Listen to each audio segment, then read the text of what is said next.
ਇੱਕ ਜਦੋਂ ਨਵਾਂ ਕੋਈ ਬਿਜ਼ਨਸ ਸ਼ੁਰੂ ਕੀਤਾ ਜਾਂਦਾ ਹੈ ਤਾਂ ਕਿਸ ਤਰ੍ਹਾਂ ਦੀਆਂ ਤੁਹਾਨੂੰ ਲੱਗਦਾ ਹੈ ਕਿ ਚੁਣੌਤੀਆਂ ਦਰਪੇਸ਼ ਆਉਂਦੀਆਂ ਨੇ? ਨਵੇਂ EMPLOYEES ਹਾਇਰ ਕਰਦੇ ਨੇ, ਉਹ ਸਭ ਤੋਂ ਵੱਡੀ ਚੁਣੌਤੀ ਫਾਰਮੇਸ਼ਨ ਤੋਂ ਬਾਅਦ ਜਿਹੜੀ ਆਉਂਦੀ ਹੈ। ਤੁਸੀਂ EMPLOYEE ਹਾਇਰ ਕਰ ਲੈਂਦੇ ਹੋ ਪਰ ਤੁਹਾਡੇ ਕੋਲ ਪਾਲਿਸੀਜ਼ ਨਹੀਂ ਹੁੰਦੀਆਂ। ਜਦੋਂ ਵੀ ਤੁਸੀਂ ਕੋਈ ਕਾਰਪੋਰੇਸ਼ਨ ਖੋਲ੍ਹਦੇ ਹੋ ਜਾਂ ਤੁਸੀਂ ਕੋਈ LLC ਬਣਾਉਂਦੇ ਹੋ, ਉਹਦੀ ਫਾਊਂਡੇਸ਼ਨ ਇਸ ਤਰੀਕੇ ਦੇ ਨਾਲ ਐਸਟੈਬਲਿਸ਼ ਕਰੋ ਕਿ ਕੱਲ੍ਹ ਨੂੰ ਉਹ ਥਿੜਕ ਨਾ ਜਾਵੇ। ਕਹਾਵਤ ਮਸ਼ਹੂਰ ਹੈ ਕਿ ਪੁਲਿਸ, ਡਾਕਟਰ ਤੇ ਵਕੀਲ ਇਹਨਾਂ ਨਾਲ ਦੋਸਤੀ ਵੀ ਮਾੜੀ ਤੇ ਦੁਸ਼ਮਣੀ ਵੀ ਮਾੜੀ। ਜ਼ਿਆਦਾਤਰ ਲੋਕੀ ਕਹਿੰਦੇ ਨੇ ਜਦੋਂ ਅਸੀਂ ਫਸਾਂਗੇ ਫਿਰ ਅਸੀਂ ਜਾਵਾਂਗੇ। ਮੁਸੀਬਤ ਪੈਣ ਤੇ ਨਾ ਵਕੀਲ ਕੋਲ ਜਾਓ, ਕਿਉਂਕਿ ਉਸ ਤੋਂ ਬਾਅਦ ਜਿਹੜਾ ਵਕੀਲ ਹੈ ਤੁਹਾਡਾ, ਉਹ ਤੁਹਾਡੇ ਲਈ ਕੀ ਕਰ ਸਕਦਾ, ਉਹ ਬੜੀ ਲਿਮਿਟੇਸ਼ਨ ਹੋ ਜਾਂਦੀ ਹੈ। ਕਈ ਲੋਕੀ ਇੱਥੇ ਆ ਕੇ ਫਿਰ ਅਸਾਈਲਮ ਕੇਸ ਦਾ ਸਹਾਰਾ ਲੈਂਦੇ ਨੇ। ਕੀ ਤਰੀਕਾ ਸਹੀ ਹੈ ਅਸਾਈਲਮ ਦਾ? ਇਹ ਸਾਰਾ ਡਿਪੈਂਡ ਕਰਦਾ ਕਿ ਤੁਹਾਡੇ ਜਿਸ ਦੇਸ਼ ਤੋਂ ਤੁਸੀਂ ਆ ਰਹੇ ਹੋ ਉੱਥੇ ਤੁਹਾਡੇ ਹਾਲਾਤ ਕੀ ਸੀਗੇ। ਮੇਰੀ ਤੁਹਾਨੂੰ ਇਹੀ ਸਲਾਹ ਹੈ ਕਿ ਤੁਸੀਂ ਜੋ ਵੀ ਤੁਸੀਂ ਦਿਓ ਡੈਕਲੇਰੇਸ਼ਨ ਜਾਂ ਟੈਸਟੀਮੋਨੀ, ਉਹ ਸਿਰਫ ਸੱਚ ਹੋਣੀ ਚਾਹੀਦੀ ਹੈ।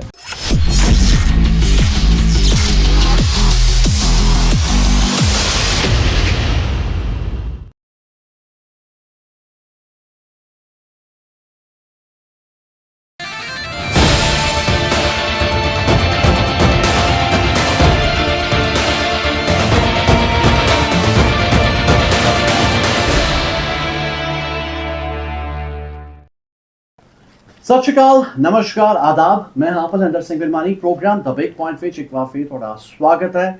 ਅੱਜ ਮੈਂ ਪਹੁੰਚਿਆ ਹਾਂ ਕੈਲੀਫੋਰਨੀਆ ਤੇ ਬੜੀ ਸੋਹਣੀ ਸ਼ਹਿਰ ਰਿਵਰਸਾਈਡ ਤੇ ਅੱਜ ਮੇਰੇ ਨਾਲ ਜੋ ਖਾਸ ਮਹਿਮਾਨ ਜੁੜੇ ਹੋਏ ਨੇ, ਮਨਦੀਪ ਸਿੰਘ ਰੁਪਾਲ ਜੋ ਕਿ ਇੱਕ ਲਾਇਰ ਨੇ, ਖਾਸ ਤੌਰ ਤੇ ਸਾਡੇ ਨਾਲ ਜੁੜੇ ਨੇ। ਰੁਪਾਲ ਸਾਹਿਬ, ਬਹੁਤ-ਬਹੁਤ ਸਵਾਗਤ ਔਰ ਬਹੁਤ-ਬਹੁਤ ਸ਼ੁਕਰੀਆ ਸਾਨੂੰ ਆਪਣਾ ਕੀਮਤੀ ਸਮਾਂ ਦੇਣ ਦੇ ਲਈ। ਥੈਂਕ ਯੂ ਜੀ, ਬਹੁਤ ਖੁਸ਼ੀ ਹੋਈ ਤੁਹਾਨੂੰ ਮਿਲ ਕੇ। ਤਾਂ ਸਾਨੂੰ ਜ਼ਿਆਦਾ ਖੁਸ਼ੀ ਹੋਈ। ਵੈਸੇ ਤਾਂ ਲਾਇਰਸ ਦਾ ਸਮਾਂ ਬੜਾ ਹੀ ਕੀਮਤੀ ਹੁੰਦਾ ਔਰ ਅਸੀਂ ਕੀਮਤੀ ਸਮੇਂ ਵਿੱਚੋਂ ਇਹਨਾਂ ਦਾ ਕੀਮਤੀ ਸਮਾਂ ਜਿਹੜਾ ਅਸੀਂ ਲੈ ਰਹੇ ਹਾਂ, ਕਿਉਂਕਿ ਬਹੁਤ ਸਾਰੀਆਂ ਗੱਲਾਂ ਨੇ ਜੋ ਇਹਨਾਂ ਨਾਲ ਸਾਂਝੀਆਂ ਕਰਨੀਆਂ ਬੜੀਆਂ ਜ਼ਰੂਰੀ ਨੇ। ਕਿਉਂਕਿ ਸਾਨੂੰ ਅਕਸਰ ਲੋਕ ਜਿਹੜੇ ਮਿਲਦੇ ਨੇ ਉਹ ਕਹਿੰਦੇ ਨੇ ਕਿ ਸਾਨੂੰ ਜਦੋਂ ਅਸੀਂ ਨਵਾਂ ਕੋਈ ਬਿਜ਼ਨਸ ਸ਼ੁਰੂ ਕਰਦੇ ਹਾਂ, ਕਿਸ ਤਰ੍ਹਾਂ ਦੀਆਂ ਚੁਣੌਤੀਆਂ ਸਾਨੂੰ ਸਾਹਮਣੇ ਆ ਸਕਦੀਆਂ ਨੇ, ਕਿਸ ਤੋਂ ਸਾਨੂੰ ਬਚਣਾ ਚਾਹੀਦਾ ਹੈ ਔਰ ਖਾਸ ਕਰਕੇ ਕਿਸ ਤਰੀਕੇ ਨਾਲ ਜਿਹੜੀਆਂ ਪਾਲਿਸੀਜ਼ ਨੇ ਸਾਨੂੰ ਦੇਖ ਕੇ ਅੱਗੇ ਵਧਣਾ ਚਾਹੀਦਾ ਤਾਂ ਜੋ ਸਾਨੂੰ ਬਿਜ਼ਨਸ ਵਿੱਚ ਕੋਈ ਕਮੀ ਪੇਸ਼ੀ ਨਾ ਹੋਵੇ। ਸੋ ਲਾਇਰ ਤੋਂ ਜ਼ਿਆਦਾ ਚੰਗਾ ਹੋਰ ਕੌਣ ਦੱਸ ਸਕਦਾ ਹੈ? ਔਰ ਜੇਕਰ ਅਸੀਂ ਗੱਲ ਕਰੀਏ ਮਨਦੀਪ ਸਿੰਘ ਰੁਪਾਲ ਜੀ ਦੀ, ਤਾਂ ਮਨਦੀਪ ਜੀ ਦਾ ਨਾਮ ਬੜਾ ਇੱਥੇ ਮਸ਼ਹੂਰ ਹੈ। ਤੁਸੀਂ ਰਿਵਰਸਾਈਡ ਤੇ ਆਓਗੇ, ਕੋਰੋਨਾ ਇੱਥੇ ਸਿਟੀ ਹੈਗੇ, ਉੱਥੇ ਆਓਗੇ ਤਾਂ ਤੁਹਾਨੂੰ ਇੱਕ ਲਾਅ ਫਰਮ ਇੱਥੇ ਜ਼ਰੂਰ ਮਿਲੇਗੀ। ਮਨਦੀਪ ਜੀ ਦਾ ਨਾਮ ਜਿਹੜਾ ਹੈਗਾ ਬਾਰ-ਬਾਰ ਹਰ ਕਿਸੇ ਦੀ ਜ਼ੁਬਾਨ ਤੇ ਆਏਗਾ ਰੁਪਾਲ ਸਾਹਿਬ ਦਾ। ਸੋ ਰੁਪਾਲ ਸਾਹਿਬ, ਜ਼ਰੂਰ ਸਾਡੇ ਦਰਸ਼ਕ, ਕਿਉਂਕਿ ਮੈਂ ਚਾਹਾਂਗਾ ਕਿ ਅਸੀਂ ਦਰਸ਼ਕਾਂ ਨੂੰ ਤੁਹਾਡੇ ਪਿਛੋਕੜ ਬਾਰੇ ਥੋੜ੍ਹਾ ਜਿਹਾ ਦੱਸੀਏ ਕਿ ਕਿੰਨੇ ਸਾਲ ਹੋ ਗਏ ਤੁਹਾਨੂੰ ਆਪਣੀ ਪ੍ਰੈਕਟਿਸ ਕਰਦੇ ਹੋਏ ਨੇ ਲਾਇਰ ਦੀ, ਔਰ ਕਿੰਨੀ ਵੱਡੀ ਫਰਮ ਹੈ, ਕਿਸ ਤਰ੍ਹਾਂ ਨਾਲ ਤੁਸੀਂ ਕਮਿਊਨਿਟੀ ਦੇ ਲੋਕਾਂ ਦੀ ਸੇਵਾ ਕਰ ਰਹੇ ਹੋ? ਜੀ, ਮੈਨੂੰ ਕੋਈ ਪ੍ਰੈਕਟਿਸ ਕਰਦੇ ਹੋ ਗਏ ਨੇ 12 ਸਾਲ ਜੀ।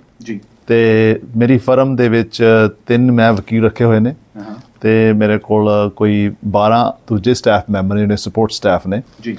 ਤੇ ਸਾਡਾ ਜਿਹੜਾ ਮੇਨ ਫੋਕਸ ਹੈ ਉਹ ਬਿਜ਼ਨਸ ਕਾਰਪੋਰੇਸ਼ਨ ਕੰਪਲਾਇੰਸ ਤੇ ਲੇਬਰ ਦੇ ਇਸ਼ੂ ਜਿਹੜੇ ਹੈਗੇ ਨੇ ਕੈਲੀਫੋਰਨੀਆ ਦੇ ਵਿੱਚ।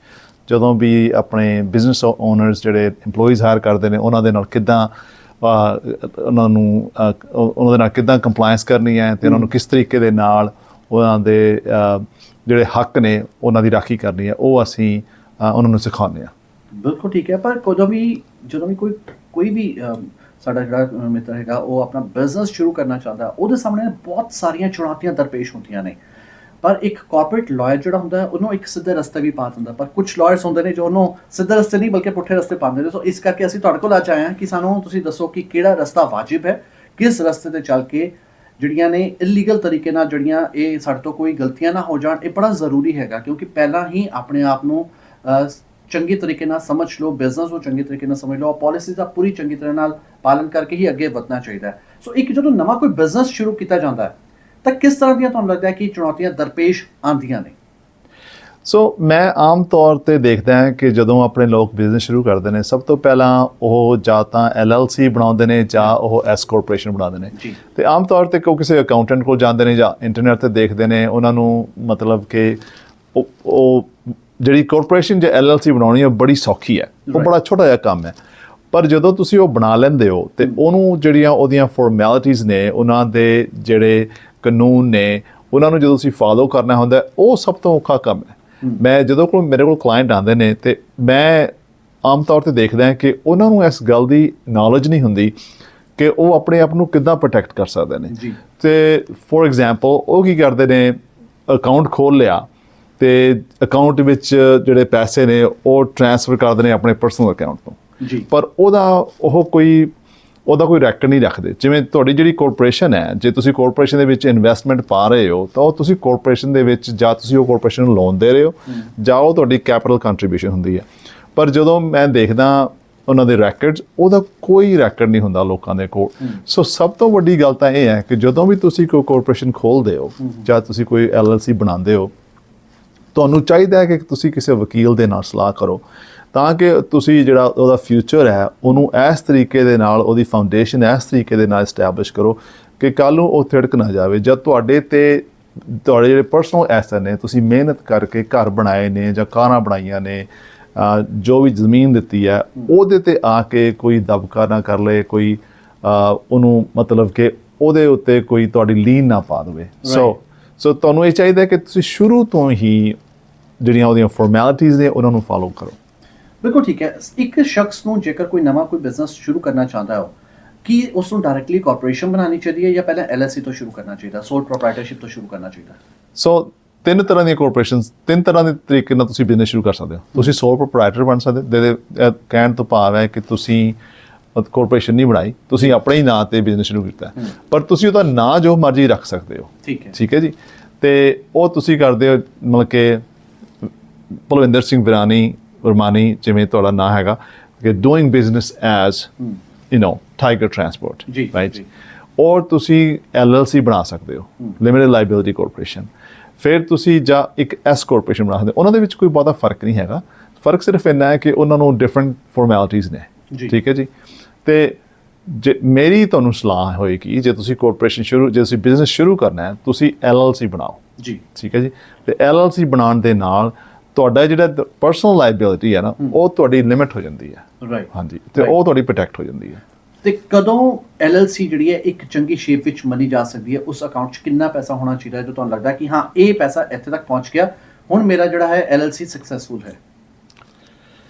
ਦੇਖੋ ਜੀ, LLC ਕਿਉਂਕਿ ਮੈਂ ਮਿਨੀਮਮ ਦੀ ਗੱਲ ਕਰ ਰਿਹਾ, ਕਿਉਂਕਿ ਮੈਕਸਿਮਮ ਦਾ ਤੁਸੀਂ ਜਿੱਥੇ ਮਰਜ਼ੀ ਸੋਚ ਲਓ, ਮੈਂ ਮਿਨੀਮਮ ਦੀ ਗੱਲ ਕਰ ਰਿਹਾ ਕਿਉਂਕਿ ਹਰ ਕੋਈ ਜੋ ਕੋਈ ਬਿਜ਼ਨਸ ਸ਼ੁਰੂ ਕਰਦਾ ਹੈ ਉਹ ਮਲਟੀ ਮਿਲੀਅਨਰ ਪਹਿਲੇ ਦਿਨ ਹੀ ਨਹੀਂ ਬਣ ਜਾਂਦਾ, ਬਿਜ਼ਨਸ ਟਾਈਕੂਨ ਪਹਿਲੇ ਦਿਨ ਹੀ ਨਹੀਂ ਬਣ ਜਾਂਦਾ। ਲੇਕਿਨ ਸਾਲ ਦਰ ਸਾਲ ਉਸਨੂੰ ਜਦੋਂ ਟੈਕਸ ਪੇ ਕਰਦਾ ਹੈ ਔਰ ਲੱਗਦਾ ਉਹਨੂੰ ਕਿ ਸਾਲ 2 ਸਾਲ ਅੱਜ ਹੋ ਗਏ ਔਰ ਮੈਨੂੰ ਥੋੜਾ ਜਿਹਾ ਅੱਜ ਮੈਨੂੰ ਆਪਣਾ ਆਕਾਰ ਵੱਡਾ ਕਰਨਾ ਚਾਹੀਦਾ ਹੈ, ਤਾਂ ਕਿਸ ਤਰੀਕੇ ਨਾਲ ਵੱਡਾ ਕਰ ਸਕਦਾ ਹੈ? ਜੀ, ਤੁਹਾਡਾ ਐਕਚੁਅਲੀ ਇੱਕ ਕੁਐਸਚਨ ਬਹੁਤ ਵਧੀਆ ਹੈ, ਕਿਉਂਕਿ ਕਈ ਇਹਨੂੰ ਕਹਿੰਦੇ ਨੇ ਕੈਪੀਟਲ ਕੰਟਰੀਬਿਊਸ਼ਨ। ਜੀ। ਸੋ ਇੱਕ ਜਿਹੜਾ ਤਰੀਕਾ ਕਾਨੂੰਨ ਜਿਸ ਤਰੀਕੇ ਦੇ ਨਾਲ ਦੇਖਦਾ ਹੈ ਕਿ ਤੁਸੀਂ ਪਰਸਨਲੀ ਕਾਰਪੋਰੇਸ਼ਨ ਦੇ ਡੈਟਸ ਲਈ ਜਾਂ ਕਾਰਪੋਰੇਸ਼ਨ ਦੀ ਲਾਇਬਿਲਿਟੀ ਲਈ ਤੁਸੀਂ ਪਰਸਨਲੀ ਲਾਇਬਲ ਹੈਗੇ ਹੋ ਕਿ ਨਹੀਂ। ਸੋ ਸਭ ਤੋਂ ਵੱਡੀ ਚੀਜ਼ ਜਿਹੜੀ ਸਭ ਤੋਂ ਪਹਿਲੀ ਚੀਜ਼ ਜਿਹੜੀ ਕਾਨੂੰਨ ਦੇਖਦਾ ਹੈ, ਉਹ ਦੇਖਦਾ ਹੈ ਕਿ ਤੁਸੀਂ ਕੈਪੀਟਲ ਕੰਟਰੀਬਿਊਸ਼ਨ ਕਿੰਨੀ ਕੀਤੀ ਹੈ। ਸੋ ਜੇ ਤੁਹਾਡਾ ਬਿਜ਼ਨਸ ਚਲਾਉਣ ਲਈ, ਲੈਟਸ ਸੇ ਤੁਹਾਡਾ ਬਿਜ਼ਨਸ ਮਹੀਨੇ ਦਾ ਚਲਾਉਣ ਲਈ $50,000 ਖਰਚਾ ਹੈ, ਪਰ ਤੁਸੀਂ ਉਹਨੂੰ ਸਿਰਫ ਸ਼ੁਰੂ ਕੀਤਾ $50 ਦੇ ਨਾਲ, ਉਹ ਕਾਨੂੰਨ ਉਹ ਦੇਖਦਾ ਕਿ ਤੁਹਾਡਾ ਜਿਹੜਾ ਇੱਥੇ ਇੰਟੈਂਟ ਹੈ ਨਾ, ਉਹ ਚੰਗਾ ਨਹੀਂ ਹੈਗਾ, ਕਿਉਂਕਿ ਤੁਹਾਨੂੰ ਘੱਟੋ ਘੱਟ $1.5 ਲੱਖ ਦਾ ਡਾਲਰ ਚਾਹੀਦਾ ਜੇ ਤੁਹਾਡਾ $50,000 ਦਾ ਖਰਚਾ ਮਹੀਨੇ ਦਾ, ਤਾਂ ਕਿ ਤੁਹਾਡੇ ਕੋਲ 3 ਮਹੀਨੇ ਦਾ ਤਾਂ ਖਰਚਾ ਹੋਵੇ ਨਾ। ਬਿਲਕੁਲ। ਸੋ ਇਹ ਡਿਪੈਂਡ ਕਰਦਾ ਹੈ ਕਿ ਤੁਹਾਡਾ ਬਿਜ਼ਨਸ ਕਿੱਦਾਂ ਦਾ। ਜੇ ਤੁਹਾਡਾ ਬਿਜ਼ਨਸ ਛੋਟਾ ਹੈ ਤਾਂ ਤੁਹਾਨੂੰ ਮੇਬੀ 10-15 ਦੇ ਨਾਲ ਗੱਲ ਬਣ ਸਕਦੀ ਹੈ, ਪਰ ਜੇ ਤੁਹਾਡਾ ਬਿਜ਼ਨਸ ਵੱਡਾ ਹੈ, ਸੋ ਉਹ ਇੱਕ ਮਤਲਬ ਕਿ ਤੁਸੀਂ ਆਪਣਾ ਦੇਖਣਾ ਹੈ ਕਿ ਤੁਹਾਡੇ ਬਿਜ਼ਨਸ ਦਾ ਦਾਇਰਾ ਕਿੰਨਾ ਹੈ, ਉਹਦਾ ਖਰਚ ਕਿੰਨਾ ਹੈ, ਉਹਦਾ ਰੈਂਟ ਕਿੰਨਾ ਹੈ, ਉਹਦੀ ਤਨਖਾਹਾਂ ਕਿੰਨੀਆਂ ਨੇ। ਉਹ ਉਹਨਾਂ ਚੀਜ਼ਾਂ ਨੂੰ ਤੁਸੀਂ ਮੱਦੇ ਨਜ਼ਰ ਰੱਖ ਕੇ ਫਿਰ ਆਪਣੀ ਕੈਪੀਟਲ ਕੰਟਰੀਬਿਊਸ਼ਨ ਕਰਦੇ ਹੋ। ਰਾਈਟ। ਪਰ LLC ਤੋਂ ਕਾਰਪੋਰੇਸ਼ਨ ਅਸੀਂ ਕਿਵੇਂ ਸ਼ਿਫਟ ਕਰ ਸਕਦੇ ਹਾਂ? ਕਿ ਸ਼ਿਫਟ ਕੀਤਾ ਜਾ ਸਕਦਾ ਜਾਂ ਫਿਰ ਸਾਨੂੰ ਇੱਕ ਹੋਰ ਨਵੀਂ ਕੰਪਨੀ ਖੋਲ੍ਹਣੀ ਪਏਗੀ? ਨਹੀਂ, ਵੈਸੇ ਤੁਸੀਂ ਕਰ ਸਕਦੇ ਹੋ, LLC ਤੋਂ ਤੁਸੀਂ S ਕਾਰਪੋਰੇਸ਼ਨ ਬਣਾ ਸਕਦੇ ਹੋ, ਪਰ ਉਹਦਾ ਕੋਈ ਮੰਤਵ ਨਹੀਂ ਹੁੰਦਾ। ਜੀ। ਹਾਂਜੀ। ਉਹ ਸਿਰਫ ਉਹ ਮਤਲਬ ਕਿ ਉਹ 2 ਬੰਦੇ ਨੇ, ਉਹਨਾਂ ਨੂੰ ਸਿਰਫ ਅਲੱਗ-ਅਲੱਗ ਕੱਪੜੇ ਪਾਏ ਹੋਏ ਨੇ। ਜੀ। ਹਾਂ, ਪਰ ਉਹਨਾਂ ਦੇ ਕੋਈ ਵਿੱਚ LLC ਤੇ S ਕਾਰਪੋਰੇਸ਼ਨ ਦੇ ਵਿੱਚ ਕੋਈ ਡਿਫਰੈਂਸ ਨਹੀਂ ਹੈਗਾ। ਬਿਲਕੁਲ ਠੀਕ ਹੈ। ਕਿਸ ਤਰ੍ਹਾਂ ਜਿਹੜੀਆਂ ਮੇਨ ਚੁਣੌਤੀਆਂ ਨੇ ਸਾਡੇ ਸਾਹਮਣੇ ਆ ਸਕਦੀਆਂ ਨੇ ਜਦੋਂ ਅਸੀਂ ਕੋਈ ਨਵੀਂ ਫਰਮ ਖੋਲ੍ਹਦੇ ਹਾਂ? ਸਭ ਤੋਂ ਵੱਡੀ ਚੁਣੌਤੀ ਤਾਂ ਮੈਂ ਸੋਚਦਾ ਕਿ ਆਮ ਤੌਰ 'ਤੇ ਜਦੋਂ ਨਵਾਂ ਬਿਜ਼ਨਸਮੈਨ ਬਿਜ਼ਨਸ ਖੋਲ੍ਹਦਾ ਹੈ ਤੇ ਜਦੋਂ ਉਹ ਨਵੇਂ EMPLOYEES ਹਾਇਰ ਕਰਦੇ ਨੇ, ਉਹ ਸਭ ਤੋਂ ਵੱਡੀ ਚੁਣੌਤੀ ਫਾਰਮੇਸ਼ਨ ਤੋਂ ਬਾਅਦ ਜਿਹੜੀ ਆਉਂਦੀ ਹੈ, ਉਹ ਹੈਗੀ ਹੈ ਕਿ ਤੁਸੀਂ EMPLOYEE ਹਾਇਰ ਕਰ ਲੈਂਦੇ ਹੋ ਪਰ ਤੁਹਾਡੇ ਕੋਲ ਪਾਲਿਸੀਜ਼ ਨਹੀਂ ਹੁੰਦੀਆਂ। ਫੋਰ ਐਗਜ਼ਾਮਪਲ, ਤੁਹਾਡੇ ਕੋਲ ਸੈਕਸ਼ੂਅਲ ਹਰੈਸਮੈਂਟ ਦੀ ਪਾਲਿਸੀ ਨਹੀਂ, ਤੁਹਾਡੇ ਕੋਲ veg and hour the policy ਨਹੀਂ, ਤੁਸੀਂ ਜਿਹੜੀਆਂ ਉਹਨਾਂ ਨੂੰ ਮੀਲ ਬ੍ਰੇਕਸ ਦੇਣੀਆਂ ਨੇ, ਤੁਸੀਂ ਉਹਨਾਂ ਨੂੰ ਓਵਰ ਟਾਈਮ ਕਦੋਂ ਸ਼ੁਰੂ ਕਰਨਾ ਹੈ, ਤੁਸੀਂ ਜੇ ਕੋਈ ਬੰਦਾ ਇੰਜਰਡ ਹੋ ਜਾਂਦਾ ਹੈ ਕੰਮ ਦੇ ਉੱਤੇ, ਤੁਸੀਂ ਵਰਕਰਸ ਕੰਪਨਸੇਸ਼ਨ ਇੰਸ਼ੋਰੈਂਸ ਕੈਰੀ ਕਰਨੀ ਹੈ, ਤੁਹਾਡੀ ਲਾਇਬਿਲਿਟੀ ਹੋਣੀ ਚਾਹੀਦੀ ਹੈ, ਲਾਇਬਿਲਿਟੀ ਇੰਸ਼ੋਰੈਂਸ ਹੋਣੀ ਚਾਹੀਦੀ ਹੈ। ਸੋ ਇਹ ਜਿਹੜੀਆਂ ਚੀਜ਼ਾਂ ਨੇ ਮੈਂ ਆਮ ਤੌਰ 'ਤੇ ਦੇਖਦਾ ਕਿ ਤੁਸੀਂ ਜਦੋਂ ਤੁਹਾਡਾ ਕੰਮ ਵਧਣਾ ਸ਼ੁਰੂ ਹੋ ਜਾਂਦਾ ਹੈ, ਕਿਉਂਕਿ ਤੁਸੀਂ ਇੱਕ ਐਂਟਰਪ੍ਰੈਨਿਓਰ ਹੋ, ਤੁਸੀਂ ਇਹ ਸੋਚਿਆ ਨਹੀਂ ਕਿ ਮੈਂ ਬਿਜ਼ਨਸ ਸ਼ੁਰੂ ਕੀਤਾ ਤੇ ਮੇਰਾ ਬਿਜ਼ਨਸ ਕਦੋਂ ਵਧਣਾ ਹੈ, ਤੁਹਾਨੂੰ ਇਸ ਪਤਾ ਨਹੀਂ ਹੁੰਦਾ। ਕਿਉਂਕਿ ਆਮ ਤੌਰ 'ਤੇ ਕੀ ਹੁੰਦਾ ਹੈ ਕਿ ਤੁਸੀਂ ਸ਼ੁਰੂ 'ਚ ਕਰਦੇ ਹੋ ਤੇ ਇੱਕਦਮ ਹੀ ਬਿਜ਼ਨਸ ਵਧਣਾ ਸ਼ੁਰੂ ਹੋ ਜਾਂਦਾ ਤੇ ਤੁਸੀਂ ਕਹਿੰਦੇ ਓਹੋ ਹੁਣ ਤੇ ਮੈਨੂੰ ਬੰਦਿਆਂ ਦੀ ਲੋੜ ਹੈ ਜੀ। ਪਰ ਤੁਹਾਡੇ ਕੋਲ ਉਸ ਵਕਤ ਦੇ ਉੱਤੇ ਤੁਹਾਡੇ ਕੋਲ ਐਪਲੀਕੇਸ਼ਨਸ ਨਹੀਂ ਹੁੰਦੀਆਂ, ਤੁਹਾਡੇ ਕੋਲ ਪਾਲਿਸੀਜ਼ ਪ੍ਰੋਸੀਜਰਸ ਨਹੀਂ ਹੁੰਦੇ, ਤੁਹਾਡੇ ਕੋਲ ਜੌਬ ਡਿਸਕ੍ਰਿਪਸ਼ਨਸ ਨਹੀਂ ਹੁੰਦੀਆਂ। ਤਾਂ ਤੁਸੀਂ ਕੀ ਕਰਦੇ ਹੋ, ਆਮ ਤੌਰ 'ਤੇ ਤੁਸੀਂ ਬੰਦੇ ਨੂੰ ਬੁਲਾਉਂਦੇ, ਕਹਿੰਦੇ ਵੀ ਚੱਲ ਠੀਕ ਹੈ ਤੂੰ ਕੱਲ੍ਹ ਤੋਂ ਆ ਜਾਈਂ, ਕੰਮ ਸ਼ੁਰੂ ਕਰ ਦੇਈਂ, ਅਤੇ ਤੁਸੀਂ ਉਹਨੂੰ ਹਫ਼ਤੇ ਬਾਅਦ ਪੈਸੇ ਦੇਣੇ ਸ਼ੁਰੂ ਕਰ ਦਿੰਦੇ ਹੋ। ਪਰ ਜਦੋਂ ਬਾਅਦ 'ਚੋਂ ਲਾਸਟ ਰੂਟ ਹੁੰਦਾ ਹੈ ਜਾਂ ਕੋਈ ਪ੍ਰੋਬਲਮ ਹੁੰਦੀ ਹੈ, ਉਹ ਤੁਹਾਡੇ ਕੋਲ ਨਾ ਤਾਂ ਉਹਦੀ ਐਪਲੀਕੇਸ਼ਨ ਹੁੰਦੀ ਹੈ, ਨਾ ਉਹਦਾ ਸੋਸ਼ਲ ਸਿਕਿਉਰਿਟੀ ਨੰਬਰ ਹੁੰਦਾ ਹੈ, ਅਤੇ ਤੁਸੀਂ ਉਹਨੂੰ ਚੈੱਕ ਦਿੰਦੇ ਹੋ। ਕਈ ਵਾਰੀ ਲੋਕ ਕੈਸ਼ ਵੀ ਦਿੰਦੇ ਨੇ, ਚਲੋ ਕੈਸ਼ ਲੈ ਲੈ ਮੇਰੇ ਕੋਲੋਂ, ਜਦ ਕਈ ਵਾਰੀ ਲੋਕ ਕੀ ਕਰਦੇ ਨੇ ਉਹ 1099 ਦਿੰਦੇ ਨੇ, ਵਿਚ ਉਹ ਪਰਮਿਸਿਬਲ ਨਹੀਂ ਹੈਗਾ ਕਾਨੂੰਨ ਦੇ ਥੱਲੇ। ਸੋ ਇੱਦਾਂ ਦੀਆਂ ਚੁਣੌਤੀਆਂ ਮੈਂ ਦੇਖਿਆ ਲੋਕਾਂ ਨੂੰ ਆਉਂਦੀਆਂ ਨੇ। ਸੋ ਜਦੋਂ ਵੀ ਤੁਸੀਂ ਕੋਈ ਮਕਾਨ ਬਣਾਉਣਾ ਹੈ, ਤੁਹਾਨੂੰ ਉਹਦੀ ਜਿਹੜੀ ਨੀਂਹ ਹੈ ਉਹ ਚੰਗੀ ਹੋਣੀ ਚਾਹੀਦੀ ਹੈ। ਸੋ ਜਦੋਂ ਤੁਸੀਂ ਕੋਈ ਬਿਜ਼ਨਸ ਬਿਲਡ ਕਰਨਾ ਹੈ, $multi-million ਬਿਜ਼ਨਸ ਬਿਲਡ ਕਰਨਾ ਹੈ, ਉਹਦੀ ਤੁਹਾਡੀ ਫਾਊਂਡੇਸ਼ਨ ਜਿਹੜੀ ਉਹ ਬੜੀ ਸਟਰੋਂਗ ਹੋਣੀ ਚਾਹੀਦੀ ਹੈ। ਅਦਰਵਾਈਜ਼ ਕੀ ਹੁੰਦਾ ਹੈ ਕਿ ਤੁਸੀਂ $1,00,000 ਬਣਾਇਆ ਅਤੇ ਤੁਸੀਂ 50,000 ਵਕੀਲਾਂ ਨੂੰ ਸੈਟਲਮੈਂਟਾਂ 'ਚ ਹੀ ਦੇ ਦਿੱਤਾ, ਹੈ ਨਾ, ਜੋ ਇੰਪਲੋਈਜ਼ ਨੂੰ ਦੇ ਦਿੱਤਾ। ਸੋ ਉਹ ਫਿਰ ਮਤਲਬ ਕਿ ਤੁਹਾਨੂੰ ਡਿਸਕਰੇਜ ਕਰਦਾ। ਸੋ ਮੈਂ ਚਾਹੁੰਦਾ ਕਿ ਜਦੋਂ ਆਪਣੀ ਕਮਿਊਨਿਟੀ, ਪੰਜਾਬੀ ਕਮਿਊਨਿਟੀ, ਜਿਹੜੇ ਲੋਕ ਬੜੇ ਹੀ ਬਿਜ਼ਨਸ ਓਰੀਐਂਟਡ ਨੇ, ਜਦੋਂ ਬਿਜ਼ਨਸ ਕਰਦੇ ਨੇ, ਉਹਨਾਂ ਨੂੰ ਵਕੀਲ ਤੋਂ ਸਲਾਹ ਲੈ ਲੈਣੀ ਚਾਹੀਦੀ ਹੈ, ਕਿਉਂਕਿ ਇਹ ਬਹੁਤ ਹੀ ਜ਼ਰੂਰੀ ਹੈ। ਇਸ ਦੇਸ਼ ਦੇ ਵਿੱਚ ਜਿਹੜੇ ਕਾਨੂੰਨ ਨੇ ਉਹ ਬਹੁਤ ਸਖਤ ਨੇ ਅਤੇ ਉਹਨਾਂ ਦੀ ਇਨਫੋਰਸਮੈਂਟ ਵੀ ਬੜੀ ਸਖਤ ਹੈ। ਸੋ ਆਪਾਂ ਨੂੰ ਕਈ ਵਾਰੀ ਲੱਗਦਾ ਹੈ ਕਿ ਚਲੋ ਕੋਈ ਨਹੀਂ, ਦੇਖ ਲਾਂਗੇ ਜਦੋਂ ਹੋਊਗਾ, ਪਰ ਆਈ ਥਿੰਕ ਤੁਹਾਨੂੰ ਇੱਕ ਪਲਾਨ ਦੇ ਨਾਲ ਚੱਲਣਾ ਚਾਹੀਦਾ ਹੈ ਅਤੇ ਤੁਹਾਨੂੰ ਸੋਚ ਮੁਤਾਬਕ ਚੱਲਣਾ ਚਾਹੀਦਾ। ਬਿਲਕੁਲ ਠੀਕ ਹੈ। ਤੁਸੀਂ ਕਿਹਾ ਕਿ ਵਕੀਲ ਦੀ ਜਿਹੜੀ ਸਲਾਹ ਲੈਣੀ ਚਾਹੀਦੀ ਹੈ ਬੜੀ ਜ਼ਰੂਰੀ ਹੈਗੀ ਹੈ। ਕਹਾਵਤ ਮਸ਼ਹੂਰ ਹੈ ਕਿ ਪੁਲਿਸ, ਡਾਕਟਰ ਤੇ ਵਕੀਲ, ਇਹ ਤਿੰਨ ਲੋਕ ਐਸੇ ਹੁੰਦੇ ਨੇ, ਪ੍ਰੋਫੈਸ਼ਨ ਐਸੇ ਨੇ, ਇਹਨਾਂ ਨਾਲ ਦੋਸਤੀ ਵੀ ਮਾੜੀ ਤਾਂ ਦੁਸ਼ਮਣੀ ਵੀ ਮਾੜੀ। ਕਿਉਂਕਿ ਇਹ ਕਹਿਣਾ ਵੀ ਬੜਾ ਵਾਜਿਬ ਹੈਗਾ, ਕਿਉਂਕਿ ਲੋਕੀ ਬਚਦੇ ਨੇ ਕਿ ਯਾਰ ਅਸੀਂ ਵਕੀਲ ਕੋਲ ਨਾ ਜਾਈਏ, ਅਸੀਂ ਡਾਕਟਰ ਕੋਲ ਨਾ ਜਾਈਏ, ਅਸੀਂ ਪੁਲਿਸ ਕੋਲ ਨਾ ਜਾਈਏ। ਪਰ ਵਕੀਲ ਦੀ ਸਲਾਹ ਬੜੀ ਜ਼ਰੂਰੀ ਹੈ, ਡਾਕਟਰ ਦੀ ਵੀ ਸਲਾਹ ਬੜੀ ਜ਼ਰੂਰੀ ਹੈ, ਕਿਉਂਕਿ ਜ਼ਿਆਦਾਤਰ ਲੋਕੀ ਕਹਿੰਦੇ ਨੇ ਜਦੋਂ ਅਸੀਂ ਫਸਾਂਗੇ ਫਿਰ ਅਸੀਂ ਜਾਵਾਂਗੇ। ਅਸੀਂ ਪਹਿਲਾਂ ਹੀ ਕਿਉਂ ਨਹੀਂ, ਲੋਕਾਂ ਦੀ ਜਿਹੜੀ ਮੈਂਟੈਲਿਟੀ ਸੈੱਟ ਕਿਉਂ ਨਹੀਂ ਅਸੀਂ ਕਰ ਦਿੰਦੇ ਕਿ ਸਾਨੂੰ ਪਹਿਲਾਂ ਹੀ ਸਲਾਹ ਮਸ਼ਵਰਾ ਲੈ ਕੇ ਕੰਮ ਕਰਨਾ ਚਾਹੀਦਾ ਤਾਂ ਜੋ ਅਸੀਂ ਨਾ ਹੀ ਫਸੀਏ।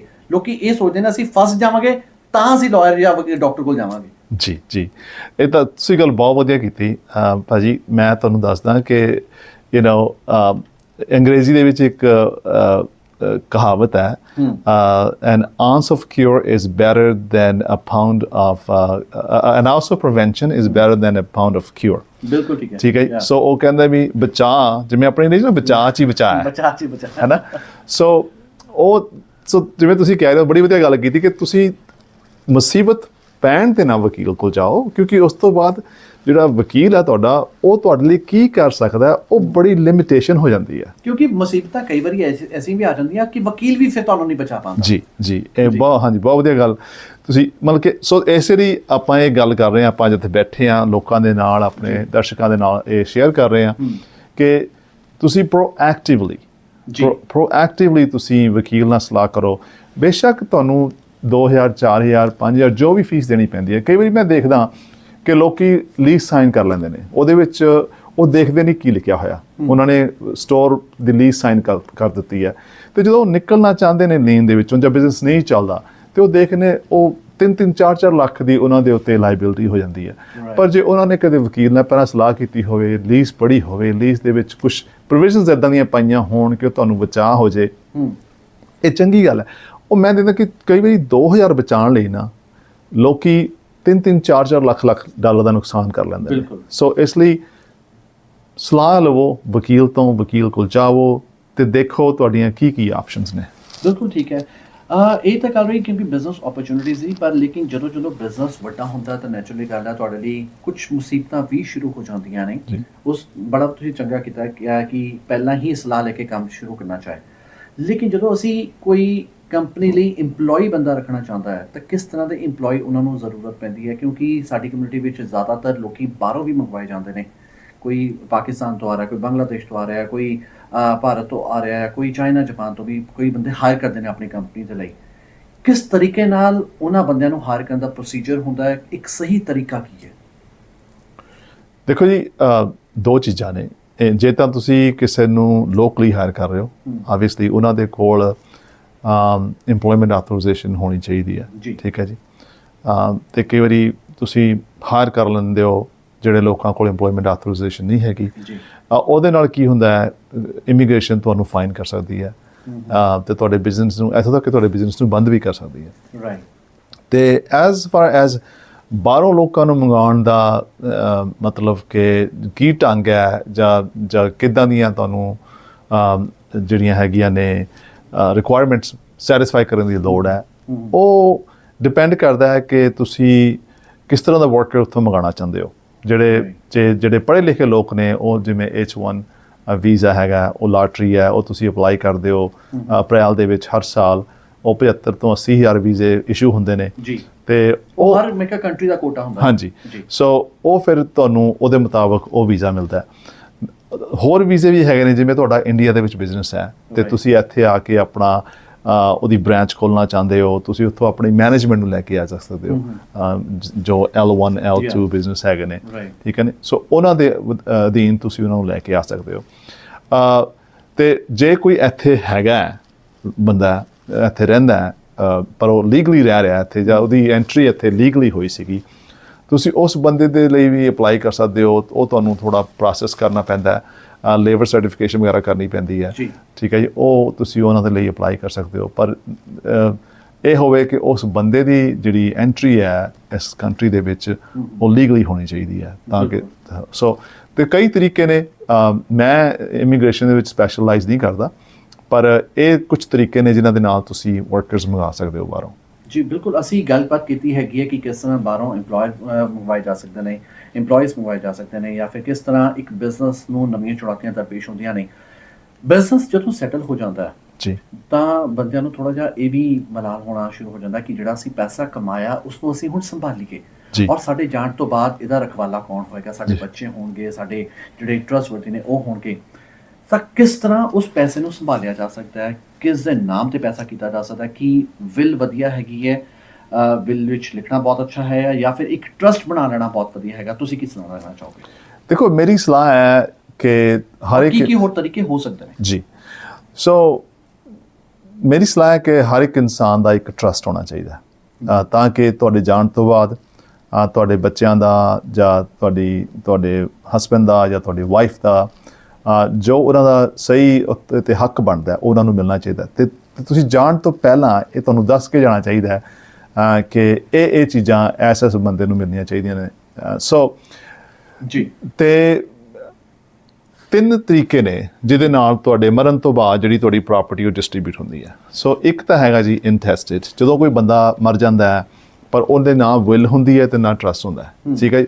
ਉਹਦੇ ਨਾਲ ਕੀ ਹੁੰਦਾ ਹੈ ਕਿ ਕੋਰਟ ਫਿਰ ਜਿਹੜੀ ਉਹਦੀ ਪ੍ਰਾਪਰਟੀ ਹੈ ਉਹਨੂੰ ਆਪਣੇ ਥੱਲੇ ਲੈ ਲੈਂਦੀ ਹੈ, ਤੇ ਉਹਦੇ ਲਈ ਫਿਰ ਉਹ ਰਿਸੀਵਰ ਸਾਈਨ ਕਰਦੀ ਹੈ, ਤੇ ਉਹ ਫਿਰ ਕੋਰਟ ਡਿਸਾਈਡ ਕਰਦੀ ਹੈ ਕਿ ਕਿਹੜੇ ਬੰਦੇ ਨੂੰ ਕਿੰਨੇ ਪੈਸੇ ਜਾਣੇ ਆ, ਕਿੰਨਾ ਹਿੱਸਾ ਜਾਣਾ ਹੈ।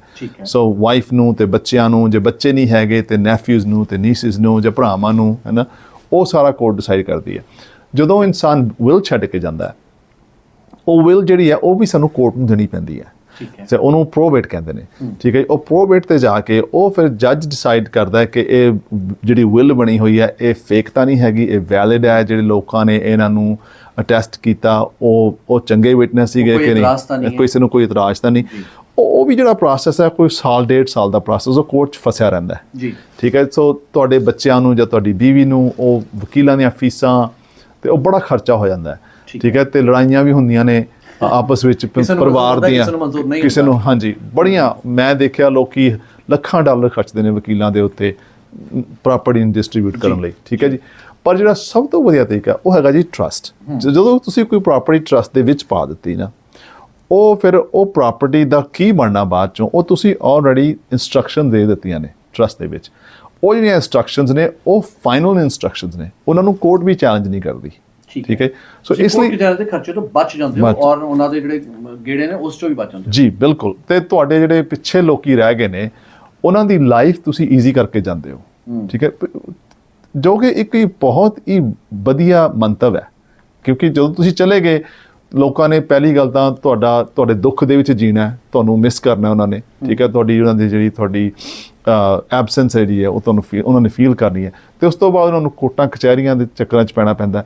ਸੋ ਇਸ ਲਈ ਮੇਰੀ ਇਨਕਰੇਜਮੈਂਟ ਹੈਗੀ ਹੈ, ਮੇਰੀ ਸੁਜੈਸ਼ਨ ਤੁਹਾਨੂੰ ਹੈਗੀ ਹੈ ਕਿ ਤੁਸੀਂ ਇੱਕ ਟਰਸਟ ਜ਼ਰੂਰ ਬਣਾਓ ਆਪਣੇ ਬੱਚਿਆਂ ਦੇ ਲਈ।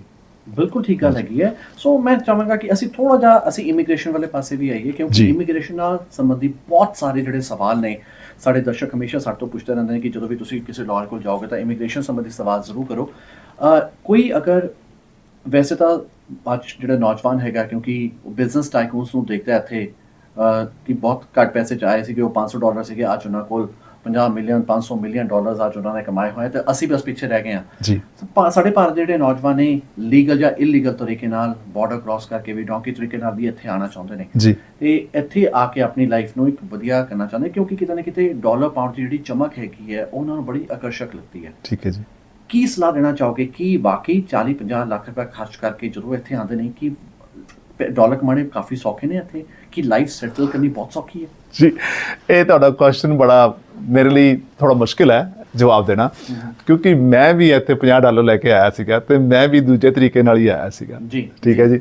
ਸੋ ਮੈਂ ਮਤਲਬ ਜੇ ਮੈਂ ਦੇਖਾਂ ਪਿਛਲੇ 30 ਸਾਲ ਮੈਂ ਇਸ ਦੇਸ਼ ਦੇ ਵਿੱਚ ਰਹਿ ਰਿਹਾ, ਤੇ ਮੈਂ ਇੱਥੇ ਆ ਕੇ ਵਕੀਲ ਬਣਿਆ, ਮੇਰੀ ਫੈਮਿਲੀ ਹੈ, ਬੱਚੇ ਨੇ, ਤੇ ਜੋ ਇਸ ਕੰਟਰੀ ਦੇ ਵਿੱਚ ਆਪਰਚੁਨਿਟੀ ਹੈ ਉਹ ਕਿਤੇ ਨਹੀਂ ਹੈਗੀ।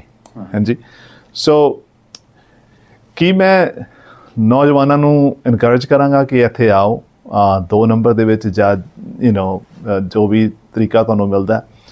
ਦੇਖੋ ਕਿਉਂ ਇੱਕ ਨੇ ਲਾਈਫ ਸੈਟਲ ਕਰਨੀ ਜ਼ਰੂਰੀ ਨਹੀਂ ਹੈ ਕਿ ਪੰਜੋਂ ਉਂਗਲੀਆਂ ਇੱਕ ਬਰਾਬਰ ਹੋਣ ਜੀ, ਜੋ ਤੁਹਾਡੀ ਲਾਈਫ ਨਾਲ ਹੋਇਆ ਜ਼ਰੂਰੀ ਨਹੀਂ ਹੈ ਕਿ ਉਹਨਾਂ ਦੀ ਲਾਈਫ ਵੀ ਉਸ ਤਰ੍ਹਾਂ ਸਕਸੈਸਫੁਲ ਰਹੇਗੀ ਜੀ, ਕਿਉਂਕਿ ਬਹੁਤ ਸਾਰੇ ਕੇਸ ਸਾਡੇ ਕੋਲ ਸਾਹਮਣੇ ਆਉਂਦੇ ਨੇ ਕਿ ਜਦੋਂ ਡੌਂਕੀ ਤਰੀਕੇ ਨਾਲ ਆਉਂਦੇ ਨੇ ਜੰਗਲਾਂ 'ਚ, ਕਈ ਵਾਰੀ ਉਹਨਾਂ ਨੂੰ ਗੋਲੀਬਾਰੀ ਦਾ ਸ਼ਿਕਾਰ ਵੀ ਹੋਣਾ ਪਿਆ ਜੀ, ਉਹਨਾਂ ਨੂੰ ਮੌਤ ਦੇ ਘਾਟ ਵੀ ਉਤਾਰ ਦਿੱਤਾ ਗਿਆ। ਜਿਹੜੀਆਂ ਕੁੜੀਆਂ ਆਉਂਦੀਆਂ ਨੇ ਇੱਥੇ, ਉਹਨਾਂ ਨਾਲ ਬਹੁਤ ਜ਼ਿਆਦਾ ਬਦਸਲੂਕੀ ਕੀਤੀ ਗਈ ਹੈ, ਜਿਸਮਾਨੀ ਰਿਸ਼ਤੇ ਵੀ ਉਹਨਾਂ ਨਾਲ ਬਣਾਏ ਗਏ ਨੇ ਉਹਨਾਂ ਨੂੰ ਇੱਥੇ ਆਉਣ ਦੇ ਲਈ। ਤਾਂ ਉਸ ਤਰੀਕੇ ਨਾਲ ਦੇਖਿਆ ਜਾਏ ਤਾਂ ਕੀ ਵਾਕਈ ਇਹ ਵਾਲਾ ਰਸਤਾ ਸੌਖਾ ਹੈ? ਕਿਸੇ ਨੂੰ 40-50 ਲੱਖ ਰੁਪਏ ਦੇ ਦੇਣਾ ਤੇ ਉਹ ਵੱਖ-ਵੱਖ ਬਾਰਡਰ ਦੇ ਜ਼ਰੀਏ ਜਦੋਂ ਬਾਰਡਰ ਕ੍ਰਾਸ ਕਰਾਉਂਦੇ ਨੇ ਤੁਹਾਨੂੰ ਅਮਰੀਕਾ ਕੈਨੇਡਾ ਪਹੁੰਚਾਉਂਦੇ ਨੇ, ਕੀ ਉਹ ਸਹੀ ਤਰੀਕਾ ਸਹੀ ਹੈ? ਜਾਂ ਫਿਰ ਪੜ੍ਹ ਲਿਖ ਕੇ ਜਦੋਂ ਅਸੀਂ ਇੱਕ ਚੰਗੇ ਵੀਜ਼ੇ ਦਾ ਨਾਲ ਅਸੀਂ ਇੱਥੇ ਆਉਂਦੇ ਹਾਂ, ਗ੍ਰੀਨ ਕਾਰਡ ਲੈ ਕੇ ਆਉਂਦੇ ਹਾਂ, PR ਲੈ ਕੇ ਆਉਂਦੇ ਹਾਂ, ਉਹ ਜ਼ਿਆਦਾ ਬੈਟਰ ਹੈ? ਜੀ ਦੇਖੋ, ਆਬਵੀਅਸਲੀ ਮੇਰੀ ਸੁਜੈਸ਼ਨ ਹੋਏਗੀ ਕਿ ਤੁਸੀਂ ਪੜ੍ਹੋ ਲਿਖੋ, ਤੇ ਪੜ੍ਹ ਲਿਖ ਕੇ ਉੱਥੋਂ ਇੱਕ ਚੰਗਾ ਵੀਜ਼ਾ ਲੈ ਕੇ ਆਓ, ਕੋਈ ਟੈਕਨੋਲੋਜੀ ਦੇ ਵਿੱਚ, IT ਦੇ ਵਿੱਚ ਕੋਈ ਡਿਗਰੀ ਕਰੋ, ਜਾਂ ਮੈਡੀਸਨ ਦੇ ਵਿੱਚ, ਉਹਦੇ ਤੁਸੀਂ ਉਹਦੇ ਅਨੁਸਾਰ ਤੁਸੀਂ ਇੱਥੇ ਆਓ। ਠੀਕ ਹੈ, ਹਾਂ, ਜਿਹੜਾ ਇਹ ਰਿਸਕ ਲੈਣਾ ਹੈ, ਜਿਹੜਾ ਮਤਲਬ ਕਿ ਤੁਸੀਂ ਆਉਂਦੇ ਹੋ ਐਕਵਾਡੋਰ ਦੇ ਥਰੂ ਜਾਂ ਕਿਸੇ ਹੋਰ ਕੰਟਰੀਜ਼ ਦੇ ਥਰੂ, ਮੈਕਸੀਕੋ ਦੇ ਥਰੂ, ਤੇ ਤੁਸੀਂ ਇੰਨਾ ਰਿਸਕ ਲੈ ਕੇ ਆਉਂਦੇ ਹੋ, ਮੇਰੇ ਖਿਆਲ ਦੇ ਨਾਲ ਉਹ ਰਿਸਕ ਜਿਹੜਾ ਹੈਗਾ ਨਾ, ਉਹਦੀ ਜਿਹੜੀ ਰਿਵੋਰਡ ਰੇਸ਼ੋ ਹੈ ਨਾ, ਉਹ ਤੁਹਾਡੇ ਹੱਕ 'ਚ ਨਹੀਂ ਹੈਗੀ ਜੀ, ਕਿਉਂਕਿ ਜੇ ਜਾਨ ਹੈ ਤਾਂ ਜਹਾਨ ਹੈ। ਜੇ ਤੁਸੀਂ ਜਾਨ ਹੀ ਗਵਾ ਲਈ, ਚਾਹੇ ਤੁਸੀਂ ਅਮਰੀਕਾ 'ਚੋਂ ਚਾਹੇ ਤੁਸੀਂ ਇੰਡੀਆ 'ਚੋਂ, ਜੇ ਤੁਸੀਂ ਜਾਨ ਹੀ ਨਹੀਂ ਹੈਗੀ ਤੇ ਫਿਰ ਤੁਹਾਡੇ ਕੋਲ ਹੈ ਕੀ ਹੈ? ਰਾਈਟ, ਹਾਂਜੀ, ਸੋ ਇਹ ਮੇਰੇ ਖਿਆਲ ਨਾਲ ਬੱਚਿਆਂ ਨੂੰ ਪੜ੍ਹਨਾ ਚਾਹੀਦਾ, ਉੱਥੇ ਪੜ੍ਹ ਲਿਖ ਕੇ ਫਿਰ ਇੱਥੇ ਮਾਈਗ੍ਰੇਟ ਹੋਣਾ ਚਾਹੀਦਾ। ਠੀਕ ਹੈ, ਕਈ ਲੋਕੀ ਇੱਥੇ ਆ ਕੇ ਫਿਰ ਅਸਾਈਲਮ ਕੇਸ ਦਾ ਸਹਾਰਾ ਲੈਂਦੇ ਨੇ ਜੀ, ਉਹਦੀ ਸਕਸੈਸ ਰੇਟ ਕਿੰਨੀ ਹੈ? ਕਿਉਂਕਿ ਲੋਕ ਬੜਾ ਈਜ਼ੀ ਰਸਤਾ ਸਮਝਦੇ ਨੇ ਕਿ ਅਸੀਂ ਆਵਾਂਗੇ ਇੱਥੇ ਔਰ ਅਸਾਈਲਮ ਕੇਸ ਲੈ ਲਾਂਗੇ ਕਿਸੇ ਨਾ ਕਿਸੇ ਤਰੀਕੇ ਨਾਲ, ਕਿਸੇ ਲਾਇਰ ਦੀ ਸਲਾਹ ਦੇ ਨਾਲ। ਕੀ ਤਰੀਕਾ ਸਹੀ ਹੈ ਅਸਾਈਲਮ ਦਾ? ਦੇਖੋ ਜੀ, ਇਹ ਸਾਰਾ ਡਿਪੈਂਡ ਕਰਦਾ ਕਿ ਤੁਹਾਡੇ ਜਿਸ ਦੇਸ਼ ਤੋਂ ਤੁਸੀਂ ਆ ਰਹੇ ਹੋ ਉੱਥੇ ਤੁਹਾਡੇ ਹਾਲਾਤ ਕੀ ਸੀਗੇ। ਜੇ ਤੁਹਾਡੀ ਜਾਨ ਉੱਥੇ ਖਤਰੇ 'ਚ ਸੀਗੀ, ਤੇ ਤੁਹਾਡੀ ਜਾਨ ਨੂੰ, ਤੁਹਾਡੇ ਪਰਿਵਾਰ ਨੂੰ ਖਤਰਾ ਹੈ, ਫਿਰ ਤਾਂ ਇਸ ਕੰਟਰੀ ਦੇ ਵਿੱਚ ਤੁਹਾਨੂੰ ਅਸਾਈਲਮ ਮਿਲਦੀ ਹੈ ਤੇ ਤੁਹਾਨੂੰ ਲੈ ਲੈਣੀ ਚਾਹੀਦੀ ਹੈ। ਤੇ ਜੇ ਤੁਹਾਡੇ ਸਰਕਮਸਟੈਂਸਿਸ ਹੈਗੇ ਨੇ ਉਸ ਤਰ੍ਹਾਂ ਦੇ ਕਿ ਤੁਹਾਨੂੰ ਅਸਾਈਲਮ, ਤੁਹਾਡਾ ਜਿਹੜਾ ਵਕੀਲ ਹੈ ਉਹ ਤੁਹਾਨੂੰ ਅਸਾਈਲਮ ਦੱਸਦਾ ਕਿ ਤੁਹਾਡਾ ਬੈਸਟ ਕੋਰਸ ਆਫ ਐਕਸ਼ਨ ਹੈ ਜੀ, ਜਾਂ ਤੇ ਤੁਹਾਨੂੰ ਜ਼ਰੂਰ ਲੈਣੀ ਚਾਹੀਦੀ। ਪਰ ਮੇਰੀ ਸਲਾਹ ਇਹ ਹੈ ਕਿ ਤੁਸੀਂ ਸਿਰਫ ਤੁਸੀਂ ਕਾਨੂੰਨ ਨੂੰ ਸੱਚ ਦੱਸੋ ਜੋ ਤੁਸੀਂ ਉੱਥੇ ਜਾਂਦੇ ਹੋ ਕੋਰਟ ਦੇ ਵਿੱਚ, ਕਿਉਂਕਿ ਮੇਰੇ ਕੋਲ ਇੱਦਾਂ ਦੇ ਵੀ ਕੇਸ ਆਏ ਨੇ ਕਿ ਲੋਕਾਂ ਦੀਆਂ ਸਿਟੀਜ਼ਨਸ਼ਿਪ ਜਿਹੜੀਆਂ ਹੈਗੀਆਂ ਨੇ ਉਹ ਰਿਵਰਸ ਹੋ ਗਈਆਂ ਨੇ, ਕਿਉਂਕਿ ਉਹਨਾਂ ਨੇ ਝੂਠ ਬੋਲਿਆ ਤੇ 10, 15, 12 ਸਾਲ ਬਾਅਦ ਉਹਨਾਂ ਦਾ ਝੂਠ ਨਿਕਲਿਆ। ਸੋ ਇਸ ਕਰਕੇ ਮੇਰੀ ਤੁਹਾਨੂੰ ਇਹੀ ਸਲਾਹ ਹੈ ਕਿ ਤੁਸੀਂ ਜੋ ਵੀ ਤੁਸੀਂ ਦਿਓ ਉੱਥੇ ਆਪਣੀ ਡੈਕਲੇਰੇਸ਼ਨ ਜਾਂ ਟੈਸਟੀਮੋਨੀ, ਉਹ ਸਿਰਫ ਸੱਚ ਹੋਣੀ ਚਾਹੀਦੀ ਹੈ। ਸੋ ਇਸ ਕਰਕੇ ਅਸਾਈਲਮ ਜੇ ਤੁਹਾਨੂੰ ਲੋੜ ਹੈ, ਬੇਸ਼ੱਕ ਤੁਹਾਨੂੰ ਅਪਲਾਈ ਕਰਨਾ ਚਾਹੀਦਾ। ਜੇ ਤੁਹਾਡੀ ਜਾਨ ਜਾਂ ਤੁਹਾਡੇ ਪਰਿਵਾਰ ਦੀ ਜਾਨ ਖਤਰੇ 'ਚ ਹੈ, ਜਿਸ ਤੋਂ ਤੁਸੀਂ ਆ ਰਹੇ ਹੋ, ਤੇ ਇਸ ਕੰਟਰੀ ਤੁਸੀਂ ਸੇਫ ਚਾਹੁੰਦੇ ਹੋ, ਇੱਥੇ ਰਹਿਣਾ ਚਾਹੁੰਦੇ ਹੋ, ਇਹ ਕੰਟਰੀ ਤੁਹਾਨੂੰ ਪਨਾਹ ਦਿੰਦੀ ਹੈ। ਵਾਕਈ, ਕਿਉਂਕਿ ਝੂਠ ਕਹਿੰਦੇ ਨੇ ਕਦੀ ਨਾ ਕਦੀ ਸੱਚ ਸਾਹਮਣੇ ਆ ਹੀ ਜਾਂਦਾ। ਜੀ। ਝੂਠ ਦਾ ਜਿਹੜਾ ਪਰਦਾ ਜਿਹੜਾ ਹਮੇਸ਼ਾ ਢੱਕਿਆ ਨਹੀਂ ਰਹਿ ਸਕਦਾ, ਇੱਕ ਦਿਨ ਖੁੱਲ ਜਾਂਦਾ। ਜੀ। ਸੋ ਬਹੁਤ ਵਧੀਆ ਤਰੀਕੇ ਨਾਲ ਤੁਸੀਂ ਆਪਣੀਆਂ ਗੱਲਾਂ ਸਾਡੇ ਨਾਲ ਸਾਂਝਾ ਕੀਤੀਆਂ, ਆਪਣਾ ਐਕਸਪੀਰੀਅੰਸ ਸਾਡੇ ਨਾਲ ਸਾਂਝਾ ਕੀਤਾ। ਔਰ ਜਾਂਦੇ ਮੈਂ ਜ਼ਰੂਰ ਦਰਸ਼ਕਾਂ ਨੂੰ ਦੱਸਣਾ ਚਾਹਾਂਗਾ ਤੁਹਾਡੀ ਜ਼ੁਬਾਨੀ ਕਿ ਦਰਸ਼ਕ ਜੇਕਰ ਤੁਹਾਡੇ ਨਾਲ ਕੰਟੈਕਟ ਕਰਨਾ ਚਾਹੁੰਦੇ ਨੇ ਤਾਂ ਕਿੱਥੇ ਕਰ ਸਕਦੇ ਨੇ, ਕਿਵੇਂ ਕਰ ਸਕਦੇ ਨੇ? ਤੁਹਾਡਾ ਈਮੇਲ ਜਾਂ ਤੁਹਾਡਾ ਕੋਈ ਫੋਨ ਨੰਬਰ ਉਹਨਾਂ ਨੂੰ ਦੇ ਸਕਦੇ ਹੋ ਤੁਸੀਂ ਮੈਨੂੰ ਰੀਚ ਕਰ ਸਕਦੇ ਹੋ। ਮੇਰਾ ਈਮੇਲ ਹੈਗਾ mrupal@rupallaw.com ਔਰ ਤੁਸੀਂ ਮੇਰਾ ਵੈਬਸਾਈਟ ਵਿਜ਼ਿਟ ਕਰ ਸਕਦੇ ਹੋ rupallaw.com। और कोई नंबर ਤੁਸੀਂ ਦੇਣਾ ਚਾਹੋ ਆਫਿਸ ਦਾ ਕੋਈ ਨੰਬਰ? ਜੀ, ਆਫਿਸ ਦਾ ਨੰਬਰ 9518600408। ਬਿਲਕੁਲ ਠੀਕ ਹੈ, ਸਾਡੇ ਦਰਸ਼ਕਾਂ ਨੇ ਜ਼ਰੂਰ ਇਹ ਨੋਟ ਕਰ ਲਿਆ ਹੋਵੇਗਾ। ਬਹੁਤ ਸ਼ੁਕਰੀਆ ਥੈਂਕ ਯੂ ਮਨਦੀਪ ਜੀ ਸਾਡੇ ਨਾਲ ਗੱਲਬਾਤ ਕਰਨ ਦੇ ਲਈ ਔਰ ਆਪਣੀਆਂ ਜਿਹੜੇ ਐਕਸਪੀਰੀਐਂਸਿਸ ਨੇ ਸਾਡੇ ਨਾਲ ਸਾਂਝੇ ਕਰਨ ਦੇ ਲਈ ਔਰ ਸਾਨੂੰ ਇੱਕ ਸਹੀ ਰਸਤਾ ਦਿਖਾਉਣ ਦੇ ਲਈ ਬਹੁਤ ਸ਼ੁਕਰੀਆ। ਤੁਹਾਡਾ ਬਹੁਤ ਸ਼ੁਕਰੀਆ ਜੀ ਮੈਨੂੰ ਆਪਰਚੁਨਿਟੀ ਦੇਣ ਦਾ। Thank you so much. So ਇਹ ਸਨ ਮਨਦੀਪ ਸਿੰਘ ਰੁਪਾਲ, ਲਾਅ ਫਰਮ ਹੈ ਇਹਨਾਂ ਦੀ ਆਪਣੀ ਔਰ ਬਹੁਤ ਵਧੀਆ ਤਰੀਕੇ ਨਾਲ ਕਮਿਊਨਿਟੀ ਨਾਲ ਜੁੜ ਕੇ ਕੰਮ ਕਰਦੇ ਨੇ ਔਰ ਡਾਊਨ ਟੂ ਅਰਥ ਜ਼ਮੀਨ ਤੇ ਰਹਿ ਕੇ ਹੀ ਇੱਕ ਨੇਕ ਸਲਾਹਾਂ ਦਿੰਦੇ ਨੇ ਤਾਂ ਜੋ ਵੀ ਇਹਨਾਂ ਕੋਲ ਕਲਾਇੰਟ ਆਏ ਜਾਂ ਜੋ ਵੀ ਸ਼ਖਸ ਆਪਣੀਆਂ ਮੁਸੀਬਤਾਂ ਲੈ ਕੇ ਆਏ ਉਸ ਨੂੰ ਇੱਕ ਚੰਗਾ ਰਾਹ ਦੱਸਿਆ ਜਾਏ ਔਰ ਉਹ ਰਾਹ ਜਿਹੜਾ ਹੈਗਾ ਵਾਜਿਬ ਹੋਵੇ ਔਰ ਤੁਸੀਂ ਉਸ ਮੁਸੀਬਤ ਤੋਂ ਬਾਹਰ ਨਿਕਲ ਸਕੋ। ਇਹੀ ਇਹਨਾਂ ਦਾ ਮੰਤਵ ਵੀ ਹੈ। ਔਰ ਇਹਨਾਂ ਨੇ ਜਿਵੇਂ ਸਾਨੂੰ ਕਿਹਾ ਕਿ ਤੁਸੀਂ अपॉर्चुनिटीज़ का देश है अमेरिका, आना चाहते हो तो अपॉर्चुनिटीज़ बहुत ज़्यादा नहीं पर लीगल रस्ते आओ तो ज़्यादा बेटर रहेगा। सो इसी साडा अज दा द बिग पॉइंट। अगले हफ्ते एक होर शख्स नाल तुहाडे रूबरू होवांगे। फिलहाल मैनू यानी भलंदर सिंह विरमानी नूं दिओ इजाजत। धन्नवाद। सत श्री अकाल।